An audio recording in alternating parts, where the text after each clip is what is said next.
Hey everyone, welcome back to the Latina Mic Drop podcast, where street smarts meet boardroom strategy, and we get real about leadership, power, and showing up fully as yourself.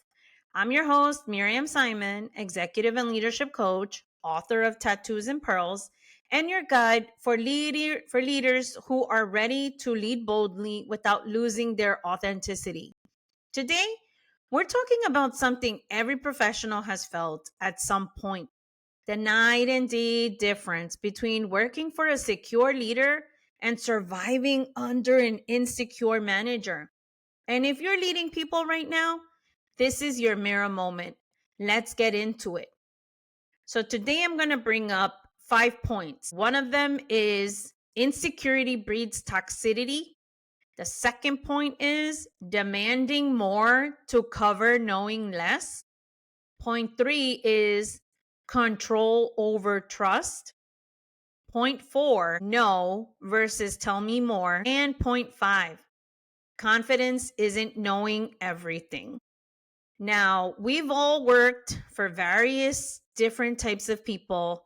And let me tell you, I have had the privilege of working for exceptional leaders who knew how to use their power and influence for good. And then I've had some really insecure ones who have made it very difficult, even raised doubt in my own way of doing things, and others who are just point blank in the wrong job. If you're a new leader, the good thing about this, and even if you're not a brand new leader, the good thing about this is that once you know, you can do better. And this is the whole point of why I do this, because I really want to be able to tell you and show you what's the difference between a leader who is confident and an insecure person. They feel very different to us employees. It's time that somebody lets you know. And trust me, I am your friend. I am here to see you grow. I am here to make you better. And I am here for your success. Like, let's go. I am here for your continued success. No matter what, that's the whole point of everything. So let's get into the first one. The worst thing a leader can bring into a team is insecurity. Why? Because it doesn't just stay inside you, it spills out and creates fear, negativity, and resistance. You feel it in every meeting, every decision, every conversation. So let's double click on this. The worst thing you can bring into a team is insecurity. So, insecurity makes you second guess everything, makes you come from a place of fear as opposed to coming from a place of curiosity. What happens here is that when a person is insecure and they don't know how to make decisions, they end up being those kinds of people that really spread the negativity, because the impact that you have, and I'll tell you why in all the other points, what breeds that negativity. But what happens is that if you don't, or if you're insecure, like your whole team is going to feel it, because instead of you using their gifts for good, really what you're doing is diminishing their power, taking away their authority, and making them feel less than, because you're not paying attention to the gifts that they bring to the table. You're not paying attention to the people that have been carrying the business for such a long time. I mean, let's get real. Everybody has and brings something to the table, whether you're new, experienced, or changing industries altogether. Everybody can bring in great things. But the difference is that if you're feeling insecure, that is just bringing on negativity that you really don't want to spread onto the rest of your team. So now let's get into point two. This is what you start doing as an insecure manager. You start to overcompensate. So what do? You start asking for more reports, more meetings, more proof. And that proof that you're looking for makes the employees feel like they don't know what they're doing because they've been giving you so much that they're like, oh my goodness, what else do I need to give? Oh my goodness, my stuff that I'm giving in is not good. Oh my goodness, this used to be good, but now it's not good anymore under this person. So it's not because you're raising standards, right? It's because you don't trust what you don't understand. And that weighs the team down. You're asking for so much. It feels like micromanaging because you're asked ABC 1, 2, 3. And listen, we're all for sharing as much information as we can. But the problem is that because you're unwilling or because you don't know what you don't know and you don't trust your team to do what they need to do, then it feels like you are not acknowledging the information and you're not trusting what they do know. And that feels horrible. It feels like the air is being popped out of your balloon. It's so deflating to people who are knowledgeable, have been doing this kind of work forever. And I get it. Sometimes when you're new, you need more information and you need more explanation. And we could provide that. But the problem is that you really need to be listening and you really need to be trusting and you really need to do more of the listening and trying to understand or doing your homework before you come to us, and then trusting that the team has provided enough information that will take you to the next step. Because when you start asking for more because you don't know, that really makes us feel as if what we're doing is not right. And most of the time, it's not even that, it's the fact that you just don't get it. Let's get to point 3: control over trust. Here's another pattern. Insecure leaders only trust what they can see and control. They grip tight instead of letting the team breathe. Secure leaders, on the other hand, they build systems of trust because they know trust is what scales a business, not control. When you try to control everybody and everything, like saying this email can only go out by this person because if this person does it, they're going to screw it up.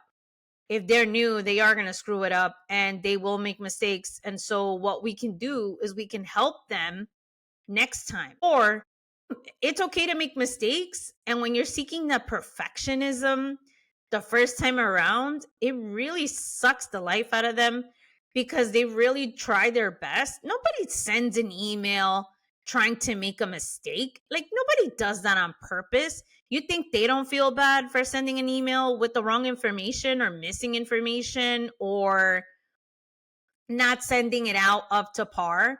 They don't do this on purpose. That's what they thought was right. So what do? We need to really go back in and guide them into doing it a different way. And that's the other thing. When you think a certain way and you want to control people to think the same way as you, oh my goodness, you're never going to be happy or satisfied because there's no way that you can control everybody. There's just no way to control anybody altogether. We all have autonomy and we all have our own head and we all have our own experiences. We have our own mind that shows us and tells us how we should be doing our job and doing our thing. When you try to control our every move, why bother to even do it? Sometimes that's what it feels like. It feels like, you know what? It doesn't matter what I do, it will always be wrong and there will always be something wrong with it because all it's going to do is bring 10,000 questions right after I send it because this person doesn't understand. And that's really hard because if you don't see it and you can't control it, everything doesn't have to be in writing. And just because you're trying to control every single step and see every single person's step, that doesn't make it okay, because understand that people are not out here to get you. Yeah, there are some people that do that, but why treat everybody like that? Why get everybody in trouble for the few people that aren't following the rules or aren't doing what they should do? If that's the case, go ahead and do the discipline on those people that aren't doing it. But I mean, like, who are really, really, really doing, not performing. Not these people who are really trying. They may not get it right the first time, but they're learning and they want to get it right. They want to be able to meet the expectations. So let's get into point number 4. Sometimes what happens is that the person will automatically just say no instead of tell me more. Now, what's the difference? The difference is that when you hear no as a default response, you're being insecure. So when you hear no as a default response from your leader, your manager, you're likely dealing with insecurity. It's easier to shut things down than admit, I don't get it yet. I have witnessed that over and over again, where the person, before they even speak or before they even do anything, the answer is always just no. But secure leaders, they lead with curiosity. Their go-to phrase is tell me more. When you bring a new idea, when you talk to them about something that they don't get, what you should do is, as the leader, as the manager, as the person who's in charge, say, tell me more, right? Help me understand. That's really what you're asking when you say, tell me more. They don't need to know that you don't know. They don't need to know that you have no idea what the hell they're talking about. What you're going to do is find out. This is your moment to say, okay, I'm not in your head, but let me know what it is that you're trying to tell me and why. Tell me more. That's the way that you lead. You lead through curiosity. You lead through learning from your team. You lead through understanding what it is that they do, what it is that makes them tick, what it is that makes them work, what it is that they bring. How did they get to this job? They didn't get to the job by being mediocre, not doing their work. If they're here, it's because they obviously did something or they wanted to be here. They chose to be here just as much as you did. And you automatically saying no to them, oh my God, that is it just feels horrible. It really feels horrible to be the person who is always being told no. And it's so unreal that when leaders change, that happens, because things that you were able to say before to a secure manager who didn't feel intimidated by what you brought to the table, and now you want to come and you want to do the same thing, and in actuality you're helping them. You're not trying to make them look bad. What you're doing is helping them look better. But if they're not even listening to it and just saying no, like being defensive, that really just, trust me, these people are not going to be working for you for a long time, because they're going to feel so deflated that they are going to walk out. They're going to find something. They're going to figure out what's their next step. They're going to be retired in place. They're going to be silent or quiet quitting, because trust me, this is what this will bring. That toxicity and that working for an insecure person will bring all of those things. When they say it's not the organization, it's the manager. These are the moments, and this is the kind of leader, this is the kind of person, this is the kind of manager that they're running away from. And then here we have point number 5, our last point to drive it home. Isn't knowing everything. Confidence isn't about having all the answers. It's about creating space to learn, to listen, and to let your team make you stronger. Insecurity pretends to know. Confidence asks, learns, and grows. And I cannot tell you how much this is the truth. It's really being able to speak to your team and being able to listen and understand what they are, what will help. You're there to help them get the goals done, be efficient, have the resources and tools that they need so that they can flourish and they can get things done. Our job as a leader is to be able to do all of that. But when you're sitting back and you're just acting like you know it all, listen, we respect you in the title, in the position, But sometimes we may not respect the person because of this nonsense with insecurity, because you don't feel like you want to respect that person who really doesn't respect you. And respect is a two-way street, it's not a one way. Those days of being the person in power and being the person at the higher level, like you think that those power plays are helping you, they're not in this day and age. Those days of leadership in that way are over. We are not here to make you look bad, but we are not here to work for insecure people who are just going to make us feel less than, who are just going to step on us to get to the higher levels. And once you're there, then you want to act like you know it all when you really don't. You always need your team. There's always people that you need to execute things. And there's just no way that you could do it on your own. Give it a try. I would love to see people who are in these jobs try to do this on their own, because they would not be able to do it at all. Even if they started in another area, I don't even think they would be able to do it. To end here, it's really critical that you all really pay attention to this. Insecurity breeds toxicity. You're demanding more to cover knowing less.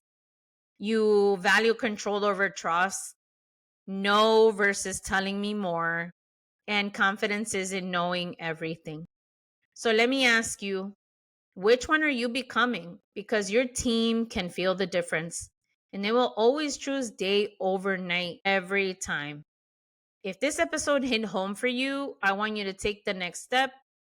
Grab your copy of my book, Tattoos and Pearls. It's packed with real talk, practical tools, and the wisdom to help you lead with both power and authenticity, with the ink and pearls framework and strategy.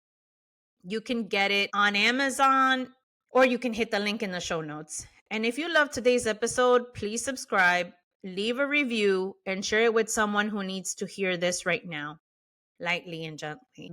Remember, they're on defense. They're going to say no. Until next time, lead boldly, live fully, and never dim your shine. We're not about that anymore. We're here to take up space and we're here to own it. I'm Miriam Simon, and this is Latina Mic Drop.